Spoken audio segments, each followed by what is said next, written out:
咁啊，而家已經係4:01啦，咁我哋正式開始呢一個田進進 Steps 駐村創作計劃嘅簡介會。係，歡迎大家。首先拜個年先，拜個年先，祝大家新年進步，萬事如意，牛馬精神。係。咁多謝大家今日抽空嚟呢一個發佈會啦。咁咧睇個報名表咧，我覺得咧都大部分咧都係成日過嚟田進睇戲，都係首先要多謝你對田進一直嘅支持嘅。咁對於呢一個 project 嘅興趣，咁我哋就陣間希望可以通過一個介紹咧，慢慢可以回答到大家喺報名表嘅時候有提出嘅一啲問題啦。咁同埋都俾一個overview 呢個 project 俾大家，等大家有個想像或者去判斷下適唔適合報啊，啱唔啱自己咁樣樣。咁就使唔使介紹下我哋自己啊？可以啊。咁我就係其中一位策劃呢一個駐村創作計劃嘅羅妙賢，亦都係田進進嘅駐團策劃。大家好，恭喜發財！恭喜發財！恭喜大家發財！我係阿 V 啊，馮晴晴啊，田進進嘅聯合藝術總監。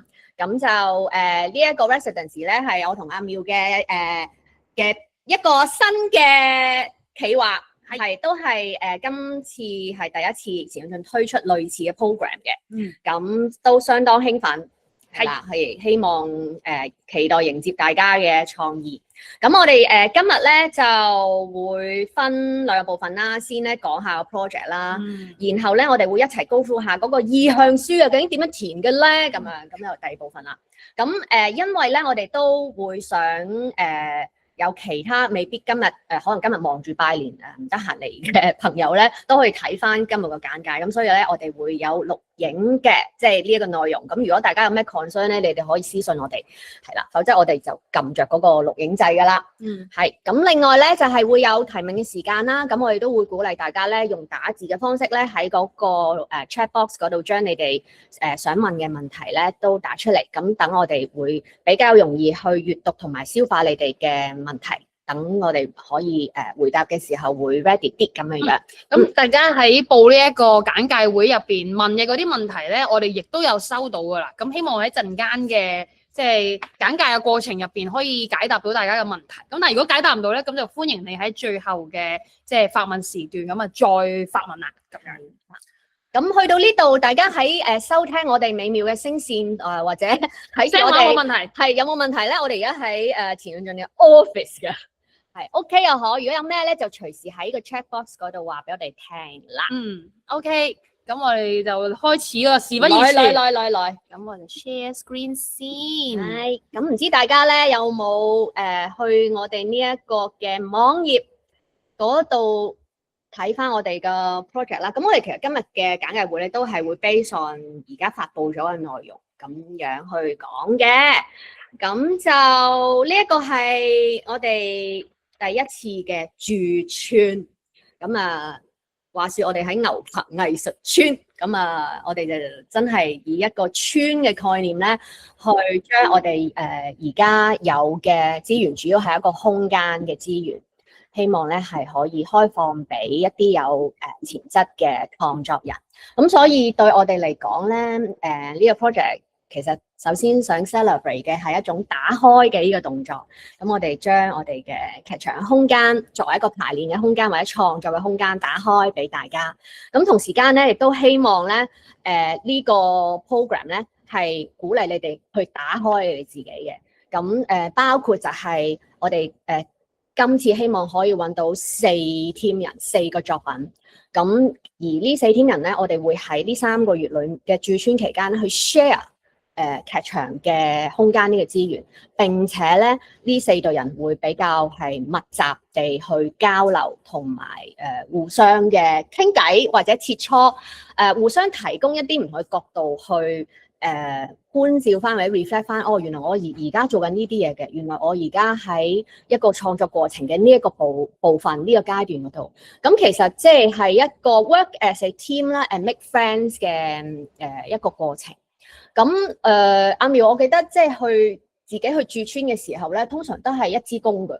同埋咧都相當之自由嘅，即係好似我去駐村咧就有個地方俾我自己拗下嘢啊，諗下想點啊，反思我人生啊，或者慢慢拗下咧就會拗咗一個 project idea 出嚟。但係我哋今次嘅駐村就唔同嘅，係唔同嘅，係啦，所以因為咁，我哋先希望可以揾到4組嘅創作團隊同埋4組嘅作品嘅，就係希望大家可以喺3個月嘅駐村時間入邊，把握多啲機會，同唔同嘅即係同代嘅創作人啊，一齊去互相交流觀摩咁嘅。係啊，咁我覺得即係承接翻田潤俊一向嘅藝術嘅方向，其實我哋都係 always 咧一班人做嘢，即係有唔同之前有唔同嘅平台嘅計劃啦，譬如新聞本運動啊、3年共桌啊，或者再早期啲嘅ID 兒女啊咁樣，咁都係有一個時間同埋空間，一班人行入嚟我哋呢一度去做各自想做嘅嘢，係啦，咁所以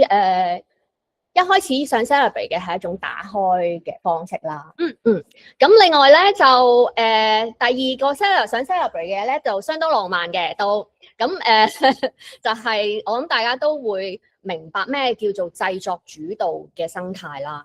咁可能你哋曾經攞過一啲 funding， 可能只係夠錢做一個作品嘅其中一個階段，做唔晒嘅，原來係即係只係做到一半嘅啫。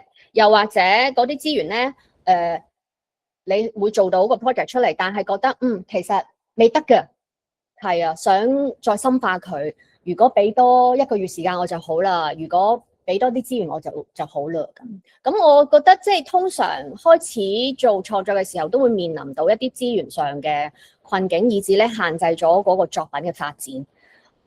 並且咧可能做完咧就算啦，就想去追下一個 project 或者去追下一個機會。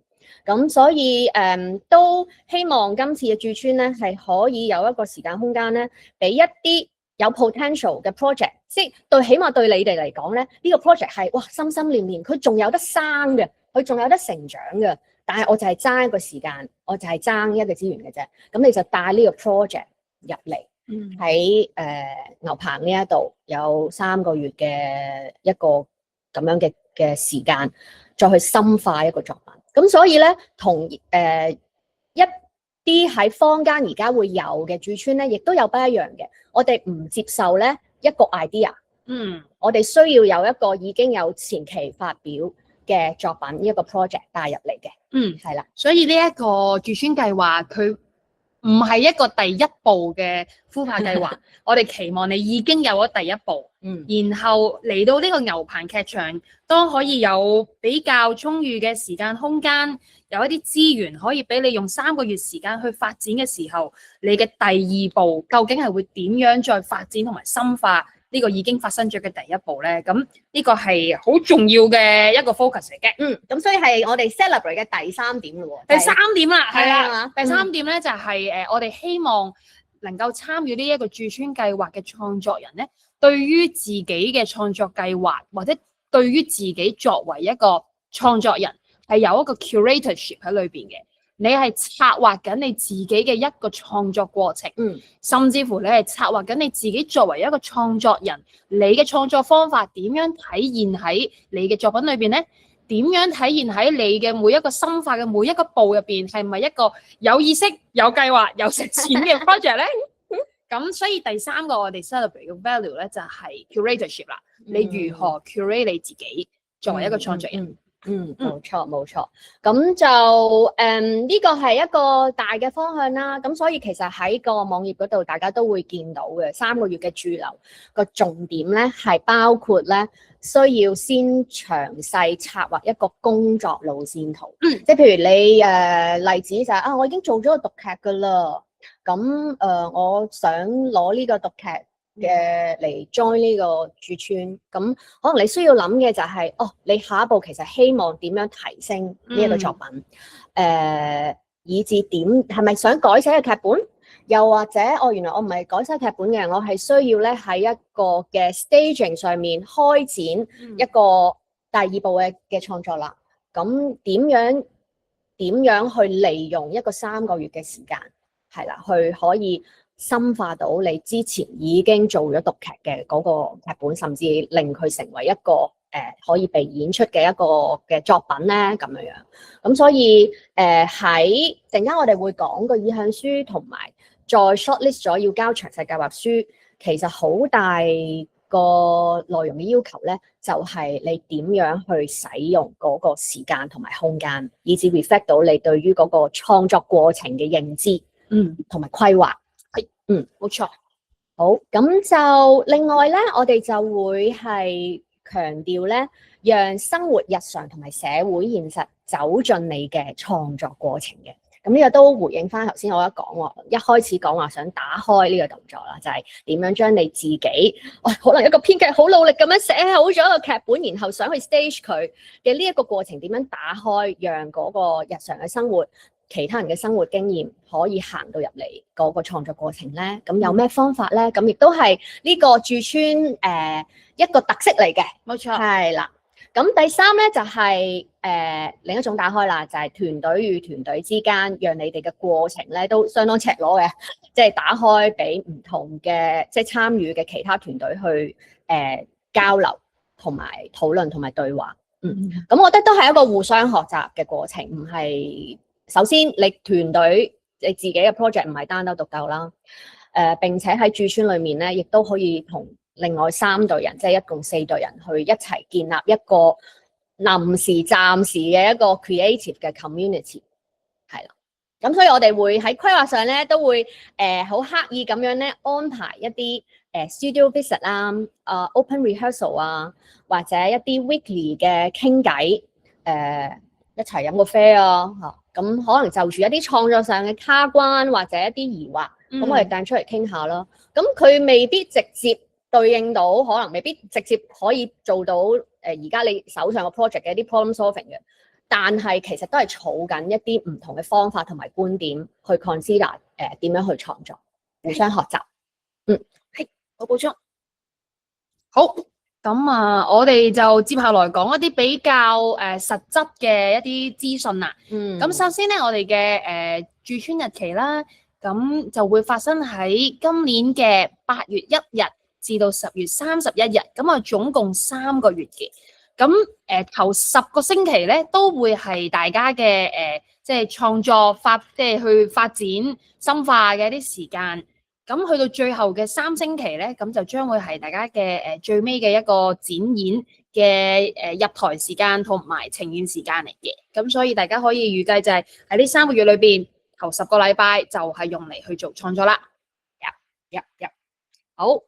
咁就所以大家預留時間啊嚇，即係如果有冇得請假㗎？哎呀，我8月要去亞維農喎，嚟唔到喎，咁點啊？咁陣間我哋就會解説多啲，究竟呢一個駐村計劃咧係會 support 到大家使用幾多嘅劇場空間嘅時間，咁你就可可以判斷下自己放唔放到假啦。去唔去亞維農？去唔去亞維農啦？定係翻土瓜灣好？翻下長洲算啦。好，OK，好。咁就我哋講下申請資格好嘛？畢業5年內嘅劇場創作者，咁好 straightforward 嘅。咁點樣畢業？喺邊度畢業？咩科畢業？We don't care。總之就畢業5年內嘅劇場創作者啦。係。如果我讀緊呢一個part time 嘅 master， 我讀緊喎，咁得唔得啊 ？OK， 讀 part time 嘅 master 即係未讀完。未讀完。未讀完咧就。如果計 master 呢個 degree 咧未讀完就唔得啦，但係如果你個 first degree 係5年內畢業嘅，咁你咪用 first degree 去申請咯，咁即係得嘅。冇錯，所以原則上咧，我哋係唔接受任何在學嘅即係申請者嘅。咁但係嗰個在學嘅定義咧，就係你如果已經有一個完成咗嘅 degree， 我哋就用嗰個完成咗嘅 degree 嚟去計嗰5年內啦。冇錯，咁都同頭先話預留翻8至10月呢幾個月嘅時間，都係即係個重點都一樣嘅，就係你在學咧，其實係好難咧，即係去投放全心全意投放嗰個創作時間去俾呢一個 project。咁所以我哋都係首先係要針對而家 practicing 嘅 artist 嘅，係冇啦。OK。咁第2點，好，咁咧就要帶其實頭先都講咗啦，唔係單個 idea 嚟嘅，係帶一個 project 嚟，而呢個 project 咧嘅重點就係話經過前期發表，例如我喺酒吧度做個讀劇得唔得啊？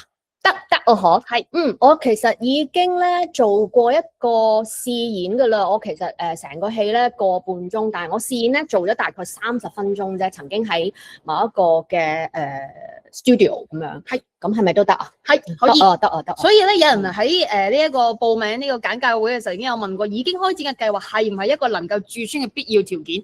係啊，係 yes 咁樣啦。咁同埋就有人問，如果有創作計劃但未正式開展，就喺個腦度啫，咁係咪可以參與呢個計劃咧？就係 no 啦。咁因為咧，我哋陣間喺嗰個意向書裏面，我哋都會有一啲嘅要材料要提交啦，就係你 project 嘅一啲即係呢一個前期發表嘅一啲資料。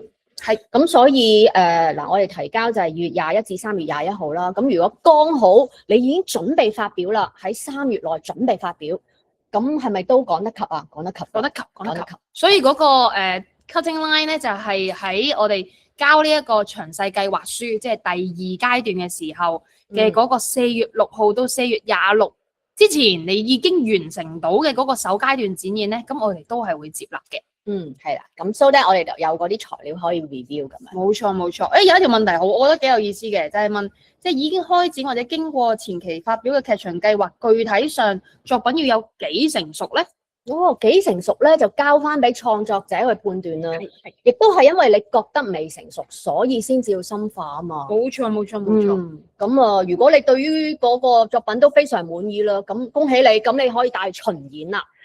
即係或者重演啦。因為咧，我哋呢個計劃咧就係唔接受 rerun 嘅，即係所以如果你已經有一個作品係已經首演咗，但係你想帶呢一個 project 嚟參與駐村計劃咧，咁就請你喺交意向書或者交 proposal 嘅時候，展述清楚你究竟點樣利用呢3個月嘅時間去再深化呢個已經首演咗嘅作品啦。係好，咁就仲有一個就係團隊啦，申請者需帶同一個5人以內。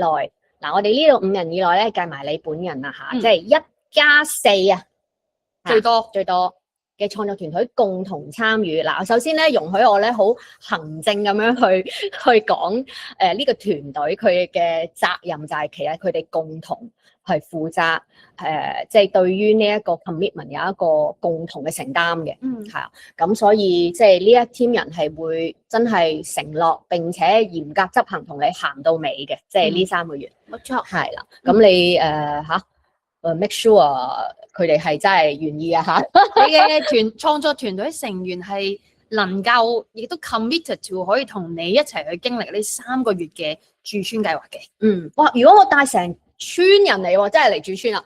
我多過5個人，咁點算啊？現階段我哋係唔接受嘅，最多計埋你係5個人嘅。咁但係如果去到我最尾3個禮拜，我嗰個showcase 要10個演員嘅，咁只要嗰10個演員佢係 within 喺佢唔係同你一齊經歷過3個月，佢最尾嘅3個禮拜先加入的話咧，咁亦都係冇問題嘅。係唔計算喺你嗰5人入邊嘅。我一個人參加得唔得㗎？我係一個編劇，我想咧用呢一個駐村咧去完善我嘅劇本，咁又得唔得咧？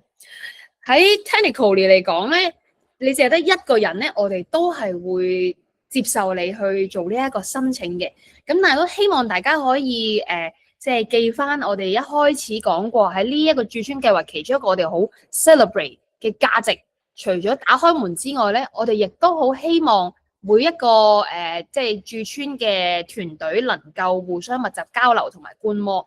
咁所以就算你係一個 I 人，你淨係想自己一個人嚟做孤狼嘅創作咧，都請你係要有一個心理預備，就係你都係需要打開你自己同唔同嘅團隊去進行交流嘅。所以係唔係好挨到嘅其實。係。咁喺呢一度會想拆開少少去講咧，呢個駐村咧，佢並不是一個劇本發展計劃，並不是一個劇本發展計劃。但係我哋歡迎編劇參加啦。咁但係編劇帶同一個已經讀咗劇嘅劇本嚟，咁於是乎我會想即係問翻就係，你會希望如果即係有3個月嘅時間，點樣令到呢一個劇本得到一個提升？你係想試個 staging，定係你係想通過一個research 嘅過程，令到呢個劇本咧寫得更加深入，或者發現到多一個角度去書寫嗰個故事？咁我覺得都可以。而最終咧，因為要做一個嘅 work in progress 嘅呈現啦，咁佢必然咧係會牽涉一個表演性啲嘅形式嘅。咁所以即使你一個人作為編劇，一個人去參加，但係你都可以考慮喺成個創作過程，你係咪真係一個人就做得到，定係你需要其他人同你一齊行？另外就係喺最後嘅呈現，你係咪真係一個人做得到，定係你需要其他人一齊行？咁我覺得可以從呢啲角度去問翻你點樣用呢3個月去成就一個開發一個創作嘅過程，係 for 你呢個 project 嘅。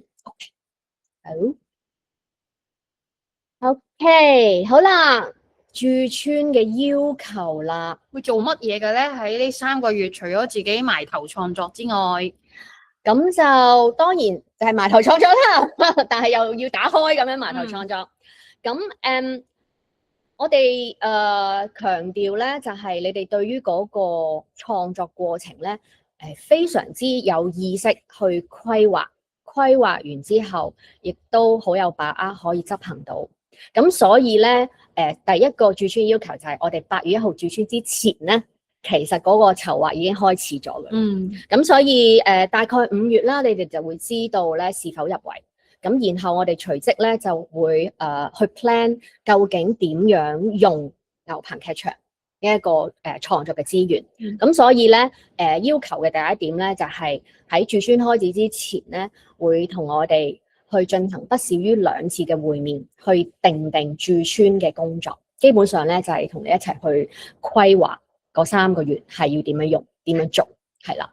並且當然就係承諾唔好爛尾啦，唔好甩底同埋唔好爛尾啦。係啊，我諗呢個都好重要嘅，因為如果我哋第3隻眼睛睇翻呢個 project 咧，佢其實都係一個新嘅喺個生態裏面一個新嘅資源嘅形式嚟嘅。咁我哋都好希望第一次做得好，其實對於後來者咧係繼續有一個咁樣嘅資源或者呢個平台咧係會相當有幫助。咁我覺得都係一個有一種少少傳承落去嘅一個希望啦。咁所以唔好爛尾啊！無論如何，無論生態如何，都大家都要 commit to 自己嘅作品。係啊。咁就另外咧就係當然啦，喺個過程裡面，佢會完成一個階段嘅創作過程，咁進一步提升嗰個作品嘅完整性。咁但係因為即係一開始都講啦，我哋唔係追求一個結果為本，或者即係作品製作主導嘅一個環境。咁我哋其實都係鼓勵參加者自己可以去判斷究竟最後做出嚟嘅呢一件事係唔係有一個深化，係咪有一個跳躍，係咪做到你原初 promise 想做嘅嘢？咁我覺得嗰個嘅躍進比佢係咪真係見得人買得飛更為重要。係啦，咁樣。好。咁啊，創作過程必須包含最少一種採集非虛構素材嘅研調形式，作為發展作品嘅方法之一。阿苗呢個最多人問啊，究竟乜嘢係非虛構素材咧？係，而非虛構素材點樣作為創作過程咧？係咯，我哋有冇啲例子咧？例子啊，有啊，嗱，譬如我就寫咗個劇本，唔好介意我用呢啲例子啊嚇，我寫個劇本關於星座嘅，咁咧就寫好咗噶啦，讀埋劇添。咁我想帶呢個 project 嚟，最後咧真係希望可以喺個 work in progress 嗰度 stage 到佢，見到佢 from page to stage 一個立體嘅舞台上嘅一個書寫。咁好啦，我點樣可以帶住一個寫關於星座嘅劇本去進行一個非虛構素材嘅採集咧？咁好簡單嘅就其實就係走入翻個生活啦。咁點樣去理解喺現代人佢哋對於使用星座係啦嗰嗰種嘅同自己嘅人生規劃，佢哋平時嗰個生活嘅模式係點樣嘅，佢哋嘅 belief 係點嘅，佢哋嘅慣性係點嘅。如果我想再了解多啲呢一啲唔同嘅人嘅喺相信星座或嘅一啲樣態，咁我可以點做啊？咁我就會諗啦，佢咪可以去訪問下人咯，係啦，或者咁訪問咩人？其實都係一種設計嚟嘅，係啦，隨便訪問一啲人啦，定係訪問相關領域嘅 practicing 嘅人咧，又或者做一啲嘅 observation 啦，甚至係有冇一啲嘅文獻或者 document 我可以去採集嘅，佢係記錄咗相關嘅一啲資訊嘅。咁我覺得即係形式多樣，其實講下咧就係個編劇就會覺得可能我本來寫呢個劇本嘅時候已經做緊㗎啦，呢一啲嘅過程。咁的確係嘅，即係首先唔好俾即係呢一個講法咧嚇到大家。係咩嚟㗎？係咪啲咩外星嘅嘢嚟？唔係啊，其實可能喺你哋嘅創作過程裡面已經發生緊，已經進行緊㗎啦。不過對於一個駐村嘅計劃嚟講咧，我哋希望有一個咁樣嘅框架去鼓勵大家除咗望住自己嘅 project 之外咧，都係打翻開，都係呢個字啦。打翻開一個創作過程，走入去生活，去採集更加多嘅材料，去豐富呢一個 project， 而唔係只係一個技藝上嘅磨練。咁所以喺生活日常裡面，其實有好多嘅素材，同你哋嘅 project 相關嘅，全部都可以計入去做一個叫做非虛構嘅素材。咁至於點樣去採集嗰個 how， 咁頭先簡單講過幾個可能，但係唔係限於係咁嘅，即係訪問啦、田野考察啦、觀察啦。但係點樣去觀察，其實都可以喺嗰個規劃裡面做一啲嘅設計。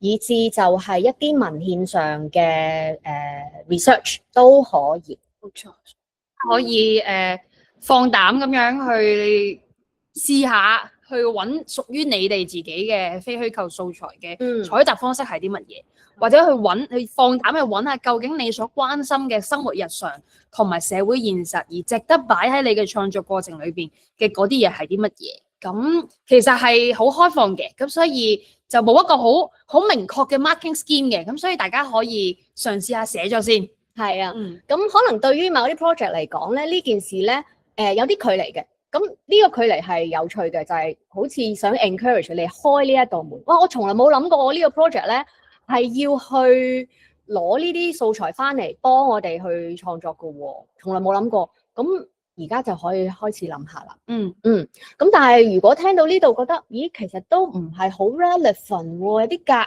硬喎。咁就諗另一個咯。咁就睇下你有冇另一個 project 咯。或者可以係 OK。但係其實咧，創作都係源於生活，我覺得點都會揾到嘅。係啊，我對大家有信心。冇錯。同埋我覺得即係我會想像最後採集嘅過程。同埋得翻嚟嘅數據或者一啲素材咧，佢可能會搞亂你嘅 ，which in a good way 啦，即係佢可能同你本身諗緊嘅一啲嘢，驗證到原來有啲張力嘅喎，啲我嘅角度係同現實生活真係發生緊嘅嘢係有啲不一樣嘅，有啲差異嘅。咁唔係話你諗錯，而係嗰啲差異。或者新嘅發現，可能都係會豐富到你嗰個創作過程都唔定嘅。咁有好多嘅未知係會通過呢一個 research 走出去 research 嘅呢個過程而產生嘅。咁對我哋嚟講咧，呢啲未知完全所有都係啲正嘢嚟嘅，我相信。好。咁。仲要出席前進策劃嘅每週交流會、藝術家分享會同埋安排內部開放彩排。咁呢個就好容易理解啦，就係因為都係強調翻嗰個團隊或者組別之間嘅交流，咁同埋亦都希望大家可以打開。咁所以我哋有外展活動，我哋可以出去見下人咁樣嘅。係外展活動，冇錯。咁就好啦，最後啦，咁啊當然住村之後，我哋會有一個階段成果嘅呈現，咁係會有一個 showcase 嘅形式，咁起碼都有每隊咧都有1個鐘頭嘅時間嘅 airtime 咧，可以去present 你哋 so far 創作同埋排練得嚟嘅一個成果嘅。冇錯。咁就佢會係面向公眾啦，咁我哋會係即係係公開咩人都可以嚟睇嘅。咁另外有一個係總結簡報會，咁呢一個咧相對咧就唔係咁着重嗰個階段成果，反而就係喺呢3個月駐村嘅過程裡面有其實你哋自己點樣 reflect 翻成個過程，有咩得失，咁一個相對比較係理性啲嘅總結式啲嘅一個交流嘅活動，咁係希望有呢2種唔同嘅形式，前者咧係面向公眾嘅，即係可能大家有啲觀眾係對於嗰個星座 project 非常有興趣嘅，對於個題材可能佢就會嚟買飛睇嘅啦，咁就跟住以後就 follow 緊你嘅 project 都唔定嚇。咁而總結簡報會咧多啲就係我哋自己去 review 翻呢一個駐村形式嘅得失，係啦。好，咁啊講下有咩支援內容啦，作為一個駐村計劃究竟會提供啲乜嘢俾各位成功嘅參加者咧 ？OK， 咁大家最關心嘅創作費，咁就我哋今日係初幾啊？今日係唔知喎，初6啊？初5啊？初5就打開一封大利是先啦。好，咁我哋就喺今日呢個簡報會咧，公布我哋駐村嘅製作費。咁我哋每隊咧係有10萬蚊嘅創作費，10萬蚊港幣嘅創作費。咁然後咧當中係會包括埋，如果你嘅階段創作成果展演係需要有一啲製作嘅開支咧，咁亦都係包括喺呢10萬裏邊嘅。冇錯。咁所以如何去應用呢10萬蚊？最多10萬蚊。咁就係都係你嘅一個規劃嚟嘅。冇錯。咁所以都係嗰句啦，事前嘅規劃相當重要。作為一個 curator，你除咗 curate 自己嘅創作過程，你亦都會需要去策劃同埋去安排呢一個創作費嘅使用，咁所以要交 budget 嘅嚇。咁總的來說咧，創作費係包括咗你團隊嘅 artist fee 同埋一個基本嘅製作開支。咁呢一樣嘢咧，希望大家都會了解就係、其實大家都好 multi-tasking 嘅，即係大家都孭好多 project 或者兼顧緊好多嘢，但係又好想做創作。咁呢一個駐村嘅初衷，都係希望可以通過呢啲資源咧 support 到你哋，可以相對 focus 咁樣去望住一個 project 去深化佢。係而唔使擔心太多，雖然都有好多其他嘅擔心，我都知道，但係即係起碼喺呢幾個月有呢個創作費同埋有嗰個時間空間，係其實我相信係一個唔錯嘅一個資源去 benefit 到你呢個 project 嘅。好，咁跟住就有一個硬件上咯，就係我哋話 open door 啊嘛，牛棚劇場嘅使用時段係咁，我哋其實有除咗牛棚劇場之外咧，仲有一個少少嘅 co-work space 啦，可以開下會咁樣嘅。咁大概咧呢2個空間加埋嘅時段咧，大概每隊有50個 session。咁每個 session 就係4個鐘。咁仔細嚟講咧，就係我哋會支援大概30節嘅牛棚劇場嘅使用時段，同埋20節嘅共享工作室嘅使用時段。咁所以就係 total 50節啦。咁排到個戲噶啦，其實咁就所以點樣去用劇場？點樣去因為有一個 co-work space 可以聚集到你嘅 team。經常在一起好 focus 咁樣去磨呢個 project，咁我覺得都係即係睇翻其實我哋自己做 project 都係啊，即係揾地方開會啊、約啊，咁嗰啲都係 course 嚟噶嘛。係啊，咁希望都係一個比較全面嘅一個創作環境，可以提供俾入圍嘅4隊朋友。咁再補充少少關於硬件上嘅資料啦。喺牛棚劇場入邊咧，喺3個月駐村時間嘅頭10個禮拜嘅呢個階段，即係大家嘅創作階段咧，牛棚劇場裏邊咧，我哋係唔包括燈光同埋音響嘅 support 嘅，即係如果你要一隻藍牙喇叭播下聲冇乜問題嘅，咁但係我哋係唔包括，即係你冇得話啊，我可唔可以掛翻5支7支燈咁樣嚟俾我去即係喺駐村嘅時候排下嘢，咁係唔得嘅。咁但係去到最後3個禮拜嘅入台同埋 showcase 嘅階段咧，咁我哋係會提供基本嘅音響、燈光同埋製作人員嘅 support 嘅。所以你唔使自己揾 SM 嘅。咁但係如果即係喺過程中發覺，都需要揾人幫手喎，咁樣，咁你咪自己去喺個 budget 裏面自己去分配嗰個錢去揾人幫手咯。究竟邊一樣嘢先係對你嘅呢個深化係最重要嘅咧？咁呢個都係你嘅判斷同埋你嘅策劃啦。對。好，仲有創作指導係乜嘢嚟㗎？係創作指導，咁我哋就有一個創作指導同埋顧問團嘅團隊啦，咁包括有在下啦，同埋阿妙啦，咁另外咧，我哋會有3位嘅顧問係啦，咁我哋而家跳去講一講顧問，好易啊，咁我哋可以碌落去下面睇一睇，好啦。咁就嗱，我同阿妙就會成日喺牛棚度出入啦。我哋又好需要你哋嘅，你哋應該希望都可以建立到同我哋嘅一個緊密嘅對話。咁嗰個創作指導當然就係因應唔同嘅計劃嘅需要，咁我哋可以即係配搭唔同嘅而家我哋 involve 到嘅coaching 嘅朋友。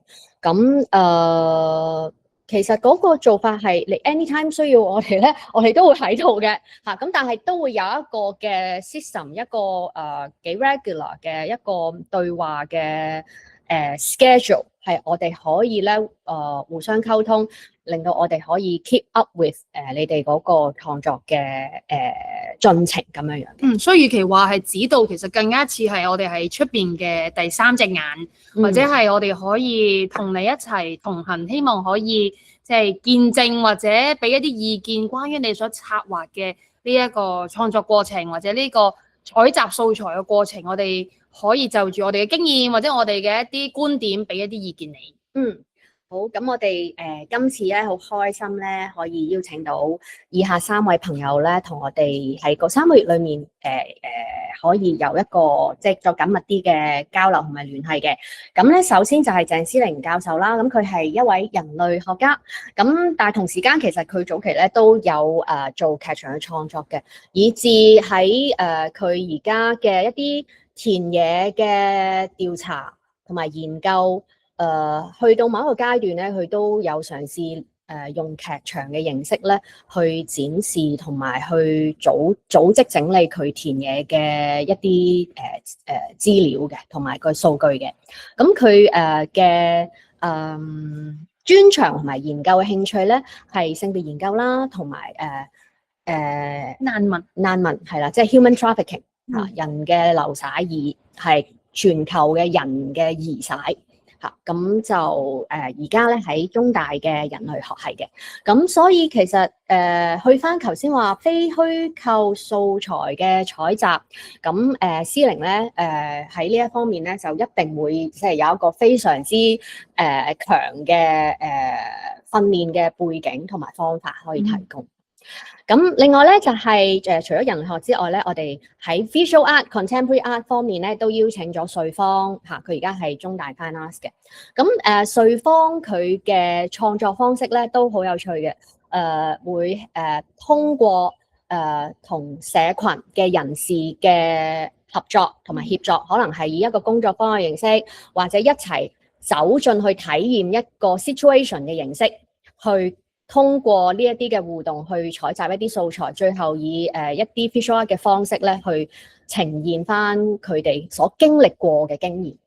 咁佢係一個佢自己有成立咗一個嘅組織啦，叫做Rooftop Institute 啦，天台熟係啦。咁亦都去做好多 community art 嘅一啲 program 嘅。咁最後一位嘅顧問成員咧就係賴善芳女士。咁咁啊，閃閃咧，其實大家都可能做劇場或者喺劇場睇演出，可能都會唔陌生嘅呢一個名字，即係佢可能係會擔任一啲戲劇構作嘅工作啦，或者係做一啲 researcher 嘅工作啦。咁而佢本人其實亦都有另一個身份咧，佢就形容自己係一個社創家嚟嘅，因為佢做好多唔同嘅 project，都係會同一啲社區營造或者同建築有關，咁亦都係會透過一啲好多元化嘅 project 去連結唔同嘅社群，例如佢之前試過做過一個同舞蹈比較有關嘅一個 project，但係就係連結一啲銀髮嘅社群嘅。咁所以我哋邀請阿閃閃嚟參與做呢一個顧問，我哋都好希望佢可以同大家分享到佢對於究竟如何去 engage群眾啦，或者如何可以將你嘅一個好獨特嘅 expertise， 例如建築，可以同到嗰個社區或者同到一啲你關注嘅社會日常去做一啲連結嘅一啲經驗，可以帶俾大家嘅。咁其實我自己呢幾年嘅生活經驗咧，或者我工作嘅需要啦，會令到我對於一個 creative process 係點樣，是如何建成的，是如何形成的，係我自己相當有興趣嘅。咁一個比較係過程導向嘅創作方法，都係係咯，我自己會希望可以同參加嘅朋友一齊去研發嘅。苗苗有冇你嘅 research interest 可以分享一下？我嘅 research interest 咧就比較多係想同一啲改編經典有關嘅，咁但係即係我一直都喺度揾緊究竟一啲經典嘅文本同一啲當代關注嘅議題，究竟兩者可唔可以搭到一條橋樑咧？咁嗰條橋樑係議題上嘅橋樑啦，定係一啲即係關注上嘅橋樑啦？即係究竟如果我哋嗌得嗰樣嘢做經典，咁係咪即係話其實佢有一啲歷久不衰嘅題目，但係其實我哋現今都會有一啲社會日常可以同佢拉上關係嘅咧，咁樣。好。咁就同時間到時即係8至10月咧，我哋都而家都密切咁樣邀請緊其他相關做緊相關嘅藝術家，佢哋自己嘅一啲創作經驗，會唔會都有一啲其他嘅 artist talk？咁都希望可以咧成事嘅，即係喺8至10月，除咗有我哋之外咧，都希望有第二啲嘅 case studies 同埋一啲唔同嘅art making 嘅方法，可以 introduce 到俾唔單止係參加嘅社區團隊，亦都作為一個公開嘅活動咧，到時喺嗰3個月咧係可以向公眾介紹嘅。好，我哋好快講一講埋呢一個甄選流程啦。好，咁我哋今日完咗嗰個簡介會之後咧，我哋就會正式進入第一階段提交意向書啦。咁所以大家就會可以揾到我哋即係喺前進進嘅網站同埋 social media 就會發布呢一個意向書，即係 EOI 嘅一個 Google Form 嘅表格啦。咁而我哋係會有1個月嘅時間俾大家去填寫你嘅表格嘅，咁所以就係3月21日嘅香港時間2359就會截止㗎個 Google Form。咁陣間我哋會 go through 一下究竟個意向書其實係點樣寫嘅。好，咁當我哋3月21號收齊晒大家嘅意向書之後咧，咁我哋就會仔細閱讀啦。咁然後我哋就會 shortlist 咗一啲朋友咁一啲申請者出嚟，就會進行首輪嘅甄選面談。咁我哋就會邀請嗰一啲通過咗首階段嘅一啲 shortlist 咗嘅參加者，咁佢哋就會提交詳細計劃書啦。咁所以一開始意向書係比較簡啲嘅 brief 啲嘅簡約一啲嘅，然後等大家可以真係 shortlist 咗之後，先再寫一個詳細計劃書。咁詳細計劃書嘅遞交時段咧就係4月6號到4月26號。咁然後最終到大概喺5月嘅時候，你就會得知自己會唔會被獲選去參與呢一個駐村計劃啦。好。咁啊，甄選準則，有人問有咩準則喎？準則就係就寫咗喺度啦。係啊，寫得好清楚啦，喺網頁嗰度。係。咁要可靠啦，因為真係不能爛尾啦，講咗好多次啦。咁啊，睇下你可唔可靠。係大家做咩都唔應該爛尾，新一年馬年係唔應該爛尾嘅。係啊，你策劃同埋推動一個計劃，甚至推動團隊嘅一個能力，其實係一個artistic 嘅 leadership 嘅能力。咁我哋都係會好重視嘅。咁自己 project 自己照顧啊。咁另外就係打開啦，夠唔夠打開啦？即係會唔會嘅嗰個孤狼式係真係完全係唔想同人哋困嘅，咁就對於嗰個駐村嘅氣氛就有啲扣分啦，應該就係。咁另外就係個 project 本身嘅 potential 啦，咁以至咧嗰個前期發表其實係同今次駐村嗰3個月嘅資源嘅相關性。咁我相信大家喺填嗰個意向書嘅時候咧，都會陳述得好清楚。咁非虛構素材嘅採集形式咧，呢個係相當有創意嘅，所以咧我哋比較唔傾向咧給出一個定義，因為嗰樣嘢其實係限制緊你哋嘅創意同埋你點樣去睇你 project 嘅需要嘅。咁所以你哋盡量去發揮嚇，或者俾呢個角度咧，去成為一個你望住你而家手上 project 嘅一個新嘅角度嚇。佢會 invite 你去點樣去想像一個從來冇諗過嘅創作過程咧。咁大家努力去，即係如果有興趣嘅話咧，就可以喺呢方面多啲去書寫嘅時候多啲發揮。OK， 好，咁我哋就第一部分就嚟到呢度啦。咁我哋接下來就簡介一下個意向書點樣寫啦。我開另一個意向書要寫嘅嘢咧，字數不多咯。係啊，冇寫太多咯。冇錯冇錯。咁但係可能你都心裏有數㗎啦。大概要即係點樣用，即係你承受到個工作量係點樣樣？好簡短嘅啫，5頁嘅啫。咁第一頁就係一啲最基本嘅資料啦。咁你陣間之後大家都會揾得翻呢條 link，但係我哋而家 go through 住呢一個意向書嘅表格咁樣同大家解説翻咁樣。咁第一頁就係關於你自己個人呢個申請者嘅一啲基本資料。咁即係你需要係畢業5年內啦，同埋香港居民身份啦，呢啲再一次請大家確認啦。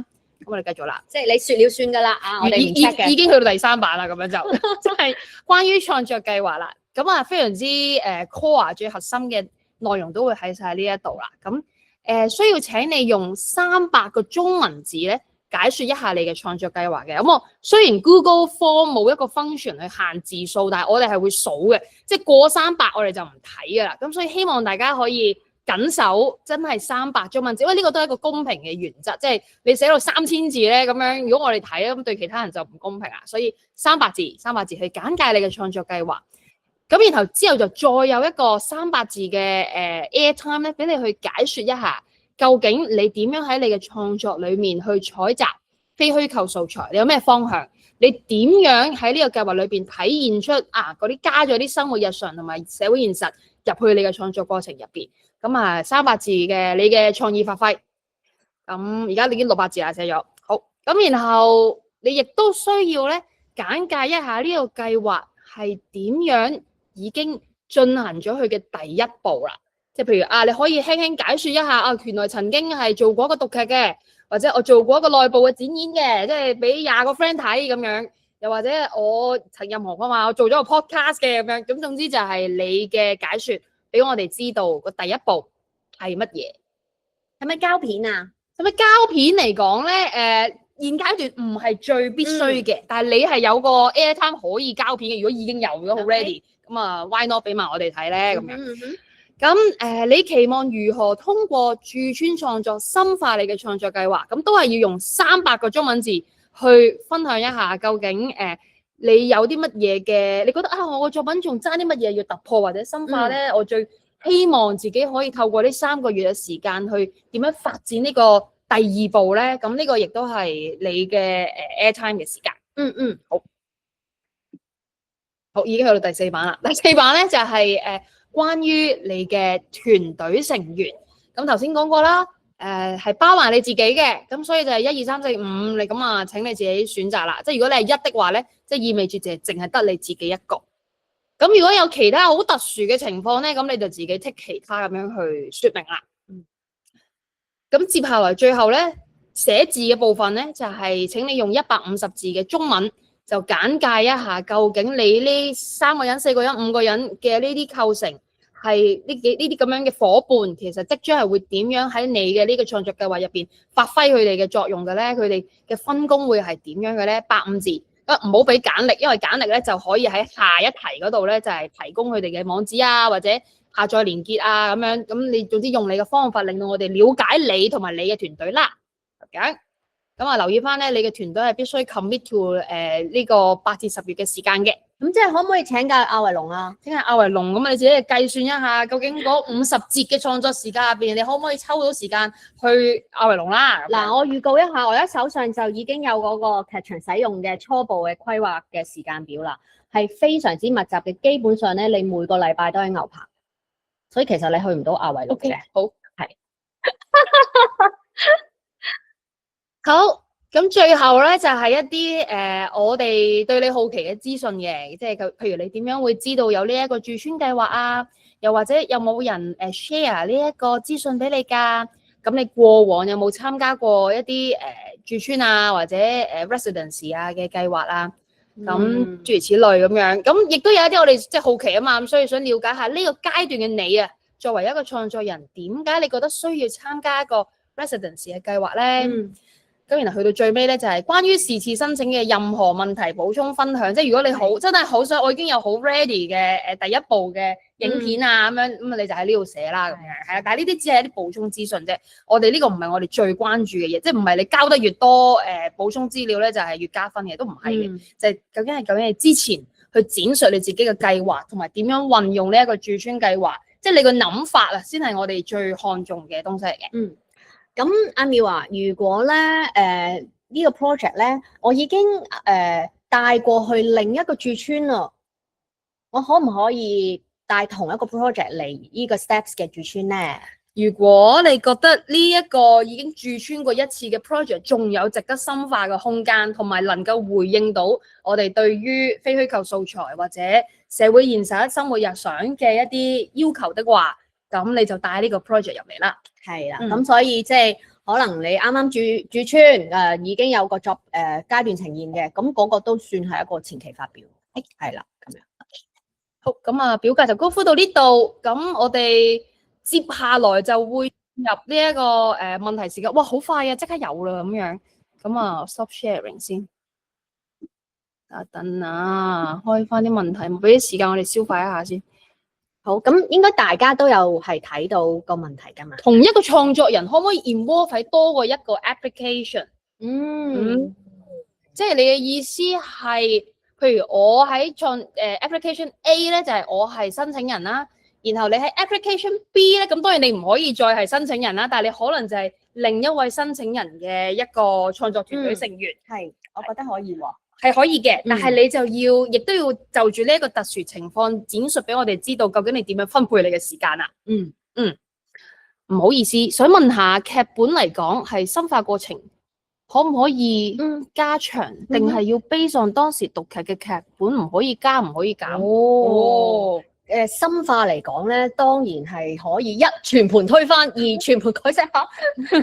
加長係啊，我覺得即係 as long as 你判斷到啊，佢嗰個加長其實係回應緊你對於嗰個劇本嗰個深化，其實想追求啲乜，想試啲乜嘢，咁都係交翻俾創作人去判斷嘅。係啊，好，下一條。關於每星期駐村嘅時間大致係點樣？係咪 flexible？因為已經有全職工作啦，所以想了解少少。OK，嗱，相當密集嘅，你即係對，譬如排開戲嘅朋友嚟講咧，其實30個 session 啊嘅劇場 session 咧，其實8個鐘啊，係啊，即係 A、B 咁樣，或者 either A、B 或者 B、C，咁基本上咧都係除咗我哋放假禮拜六、禮拜日之外咧，其實都係日日喺呢件事嗰度嘅。係。咁所以如果有份工咧，的確係有啲困難嘅。係啊，因為如果係一個駐村計劃咧，我哋都希望我哋嘅申請者啦，同埋佢哋嘅團隊啦，都係即係可以能夠 commit to 呢一個3個月嘅時間嘅。冇錯。咁就好，係咪全部團隊成員都要5年內不有2個人問？的確咧，我哋喺團隊成員嘅係咪5年內咧係會放鬆一啲嘅，係唔需要係 no 唔一定。但係如果我哋因為我哋有一個空間俾你去寫去介紹翻你嘅團隊成員啊嘛，即係如果你個團隊成員入邊，因為我哋始終希望呢一個計劃係俾多啲機會一啲比較新嘅創作新人啦，又或者即係總之係一啲唔係俾一啲已經發展得好 establish 嘅創作人入嚟去做呢一個計劃嘅。咁所以理論上 technically 你嘅團隊成員裏邊係可以有畢業超過5年嘅人。咁但係譬如如果你揾一個已經有20年創作計劃嘅人、創作經驗嘅人加入你嘅團隊咧，咁可能對於我哋嚟講係一個扣分嚟嘅。即係譬如參加者你本人係5年內，但係你嘅團隊咧係李詠蕾、梁天尺同埋袁浩洋嘅話咧，咁可能就未必我哋會 prioritize， 因為係啦，因為佢哋3位其實都有啲自己嘅資源同埋發表嘅同埋都關乎而家生態上，即係當有一啲資源嘅時候，我哋都希望能夠俾到一啲即係喺主流嘅外邊嘅 pool 入邊可能會比較奮鬥、比較辛苦一啲，未必咁容易拎到資源嘅新人。咁希望大家都能夠明白啲，整緊5年內係咩意思咧？咁樣，但係唔代表唔可以，係啦，唔代表你嘅團隊成員唔可以，但係希望你了解我哋嘅原則，我哋嘅初心，我哋嘅初心係。哇，好多啊 ！Master 完成 Master degree 係咪完成 degree？ 梗係啦，係計5個人係咪需要畢業？啱啱答咗啦，係啦。創作團隊非係唔得嘅，因為我哋都希望即係一來就係個資助嘅要求啦，同埋因為如果係非香港居民都會牽涉到一啲工作簽證嘅，咁我哋就盡量希望將呢一個資源都係俾翻香港居民嘅創作人。冇錯。如果有全職工作就唔建議成為申請人團隊成員。都係㗎，因為如果8至10月真係密集嘅，冇錯。咁你想象下，我哋 weekly 有一個嘅即係bring your own lunch 嘅傾偈咁先算啦。咁但係原來即係其中一隊嘅其中一個 core member 要翻工嚟唔到嘅，而且經常係咁嘅話咧，其實對個 vibe 咧都好有影響。係，即係我哋都明白，即係頭先講嘅嗰個創作費，即係如果你即係除開5個人，咁可能真係唔可以話一個月薪啦。咁啊，所以唔係唔俾你工作，咁但係都希望大家明白就係，當你做創作嘅時候，真係好需要好 committed 咁樣去擺一啲時間落去的話，咁可能你就要即係可能係做一啲其他可能 freelance 形式嘅工作，令到你個人可以令到你嘅人可以 flexible 一啲，咁就可以配合到呢個未必算係好 flexible 嘅創作時間啦。又或者即係呢位全職人士個擺位，亦都可以由參加者同埋團隊去判斷喺成個創作過程，如果真係其中一個 member 係要翻工，但係佢係擔當咗喺個過程度一個非常重要嘅 research 角色嘅，但係佢唔可以成日 show up 嘅。我覺得喺個陳述裡面，你都可以 highlight 呢一個你係有意識咁樣做嘅，而唔係即係好被動地接受好啊，佢就翻工咁樣樣。係啦，好，5個團隊成員有冇架構同職位上嘅要求？冇啊，係你自己諗啊，你係你自己嘅策劃人，即係究竟你覺得你揾嘅團隊成員點樣喺你嘅創作計劃裏邊發揮佢哋嘅功用？咁係你嘅策劃啦，呢個就係冇錯。學校 workshop 展演係咪都計？計，有觀眾噶嘛？啱啊。有冇問題？嗰啲先至正啊！即係念念不忘，必有回響啊！啱啊！喺學校做過，然後哇好想做，但係即係奈何個生態唔容許，咁就盡量把握呢個機會。幾好。仲有冇問題？一輪問題之後，大家喺個沉寂裏面沉思考緊啦，應該係做啲乜嘢？大家諗下有啲咩未講，大家會好想知嘅咧？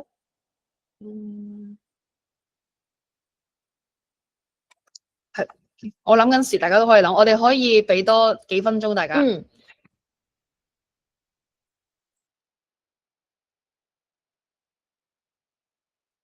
咁喺呢個等待嘅時間，大家都可以留意翻喺前進嘅3月幾號，20至31號，將會喺牛棚劇場嗰度有一個武俠劇場《君留香》，由李詠蕾編導。如果大家想早啲嚟睇場，歡迎嚟睇演出。好，廣告都打完啦，究竟仲有冇人問問題？好似真係冇喎。咁呢個意向書係咪嗰個 link 點樣可以得到啊？呢個意向書嘅 link 係可以點樣得到咧？我相信係會出現喺前進嘅網站，同埋即係頭先大家見到關於呢一個駐村計劃嘅嗰個網站啦。同埋就係會喺社交媒體嘅。係相信係。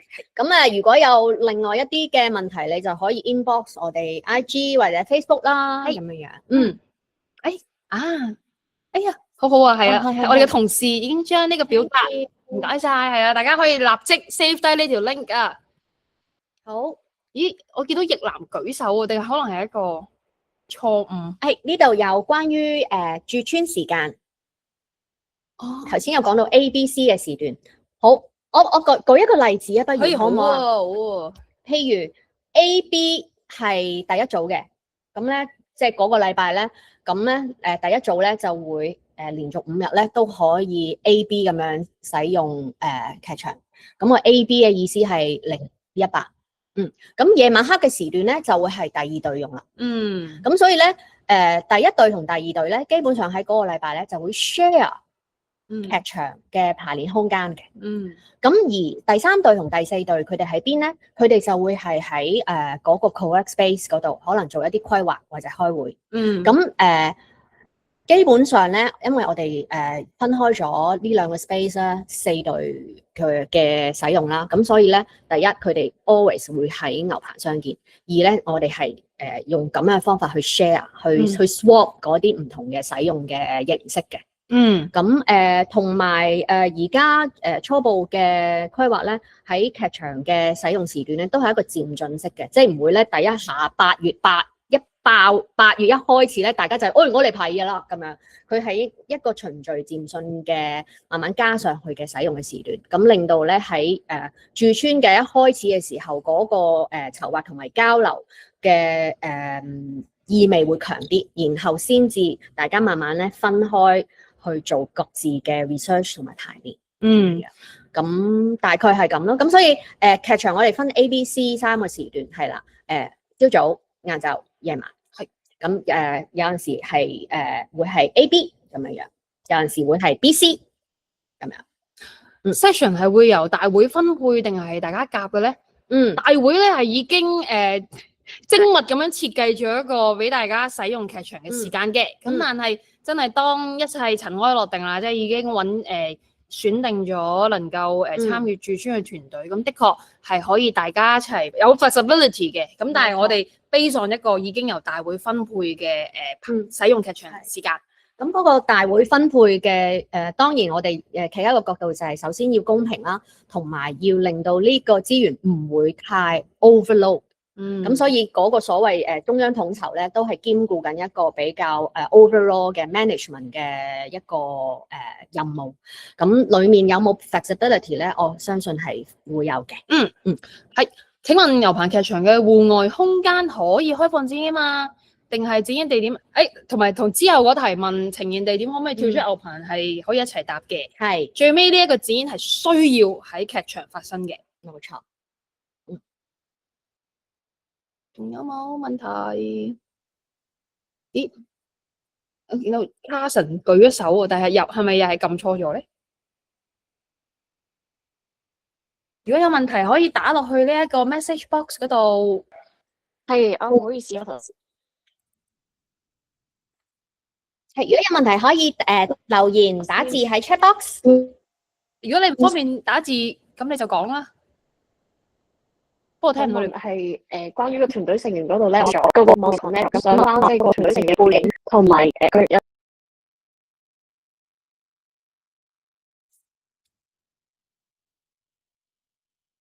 哦，係頭先嗰個係咪要5個人都要係畢業5年內嗰個問題嘅？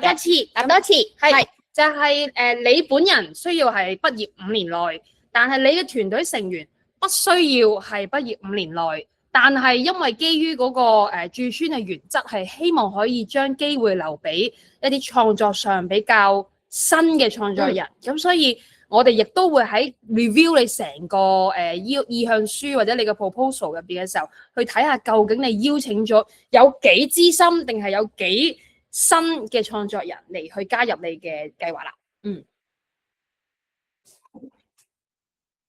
表演是否可以在牛棚外開始表演，最後返回到黑盒？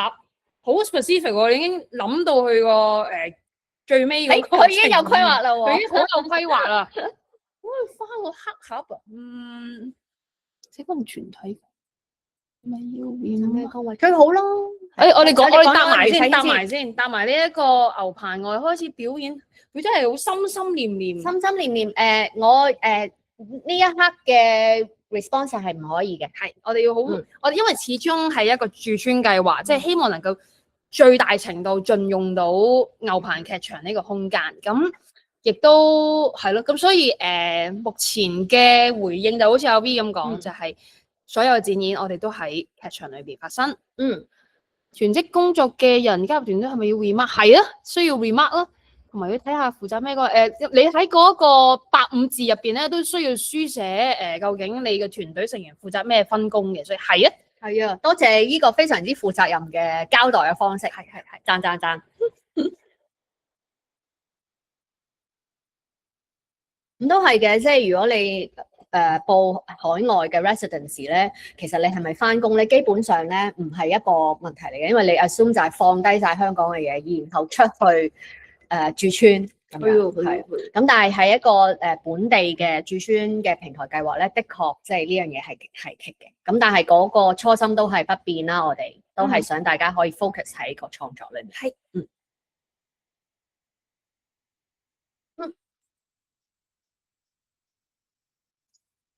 要好似嗰啲拍賣咁樣，最後一次第三次有冇問題？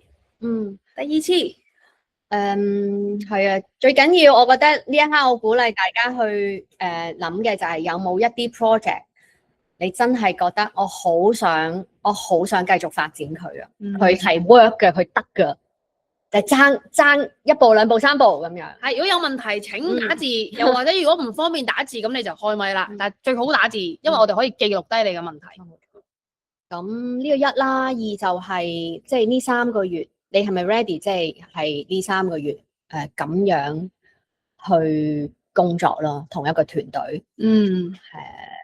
呢個模式係咪你而家好想要有嘅？喺其他嘅情況裏面唔會得到嘅，咁呢啲我覺得都係有個好強嘅 drive 讓你去申請啦。咁非虛構嘅素材採集啦，即係可能對於部分嘅朋友嚟講咧，我相信都係好熟悉嘅呢個創作方法。咁咪繼續去試咯。咁如果真係未試過嘅，咁我覺得都係一個即係逼你哋去諗一個新嘅角度嘅一個好。我哋答第3次，係咪所有成員都要近5年畢業？就嗱，冇辦法 yes or no 嘅，係啦。咁首先咧，申請人本人咧一定要係畢業5年內。但係如果團隊其餘嘅人全部都係好資深嘅話咧，我會大膽咁講，就係未必係我哋嘅 priority。係因為我哋呢個 project 嘅初心係去扶植同埋鼓勵同埋去協助劇場嘅新秀，去使用呢個我覺得都相當好嘅一個創作資源去做佢哋嘅作品。係。不過全職工作喺團隊會唔會影響評核？好難解答添。係，我覺得都係一個擺位上嘅嘢，即係頭先都有講過啦。即係如果嗰個核心嘅成員佢只係能付出嗰個時間，咁你點樣喺個過程嘅規劃裏面擺位擺好佢咧？咁我覺得如果你有呢個意識嘅話，同埋呢個安排嘅話咧，我覺得唔大影響。有天微中途輟學冇畢到業，我覺得冇問題。係啊，你自己冇你哋咪得咯。係你有畢業啊嘛，你有畢業就得㗎啦。係啊，唔使客氣。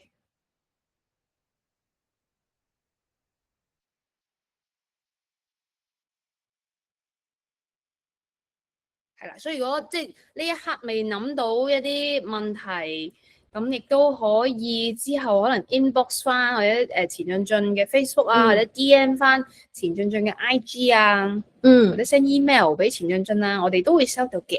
我嗰個好比較激進嘅 FAQ，係問下啦。好啊。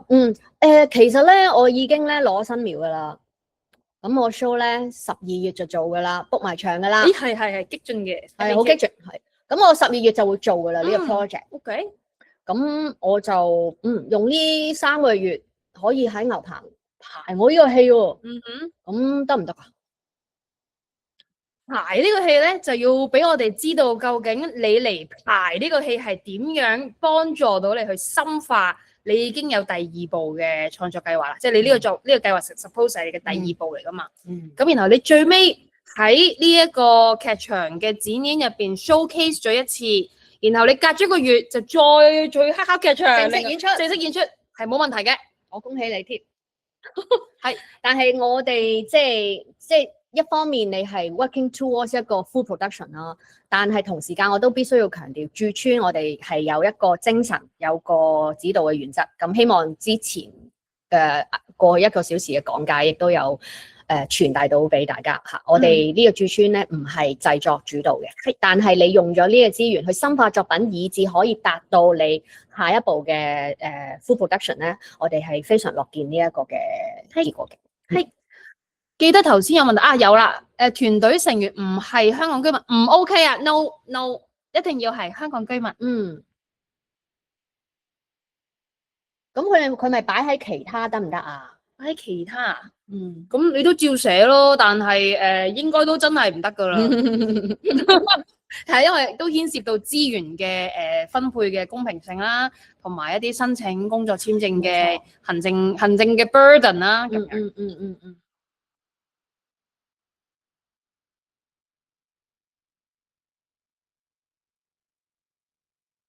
好，